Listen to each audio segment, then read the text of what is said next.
Have you ever wondered why God gave the Ten Commandments? Are they just ancient rules written in stone, or do they still matter today?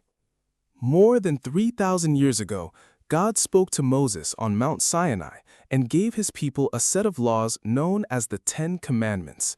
These were not meant to restrict life, but to guide it. They show us how to live in a way that honors God and respects others. Today, we will explore each commandment, what it means, and how it applies to our lives as Christians. Let's begin. The first commandment, you shall have no other gods before me. God is telling us that He must come first in our lives.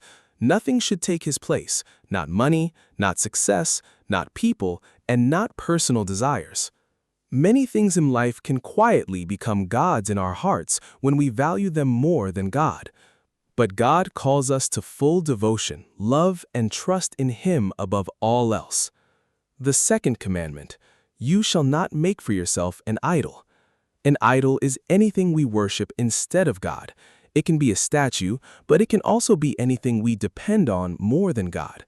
God is invisible, living, and powerful. He does not want us to replace Him with objects or ideas. He wants a real relationship with us based on faith and love. The third commandment, you shall not misuse the name of the Lord your God. God's name is holy. It should be spoken with respect, not carelessly or disrespectfully. Using God's name in anger, jokes, or dishonesty takes away from His holiness. God calls us to honor Him even in the way we speak. The fourth commandment, remember the Sabbath day by keeping it holy.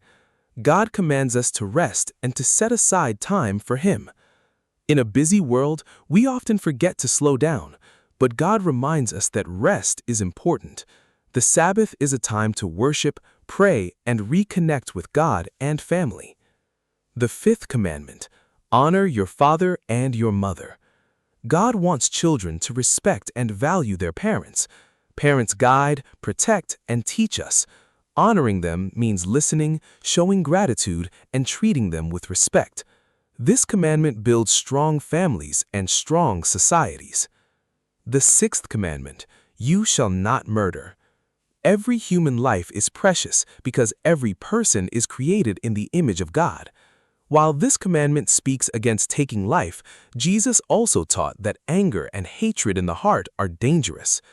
God calls us to forgiveness, peace, and love. The seventh commandment, you shall not commit adultery. God designed marriage to be sacred, built on love and faithfulness. This commandment teaches us to remain loyal and faithful in relationships. God desires purity, trust, and commitment in marriage. The eighth commandment, you shall not steal. Stealing means taking something that does not belong to us. God calls us to honesty and hard work. Instead of taking from others, we are encouraged to live with integrity and even be generous to those in need. The ninth commandment, you shall not bear false witness against your neighbor. This commandment teaches us not to lie. God is truth, and He wants His people to be truthful. Lies damage trust and relationships, but honesty builds strong and lasting bonds between people.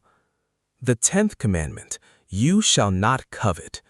Coveting means desiring what belongs to someone else.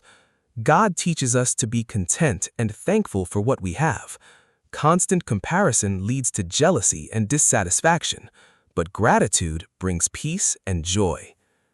The 10 Commandments can be divided into two parts. The first 4 commandments focus on our relationship with God. The last 6 commandments focus on our relationship with other people. Together, they teach us how to love God fully and love others well. When Jesus was asked about the greatest commandment, He said, "Love the Lord your God with all your heart, soul, and mind, and love your neighbor as yourself." These 2 statements summarize the entire law. The 10 Commandments are not just old laws written in stone. They are God's loving instructions for a better life. They show us how to live with purpose, peace, and righteousness. As Christians, we don't follow these commandments to earn God's love. We follow them because we already love Him. Take a moment today to reflect. Which commandment speaks to your heart the most? Ask God to help you live by His word every day. Thank you for watching, and may God bless you abundantly.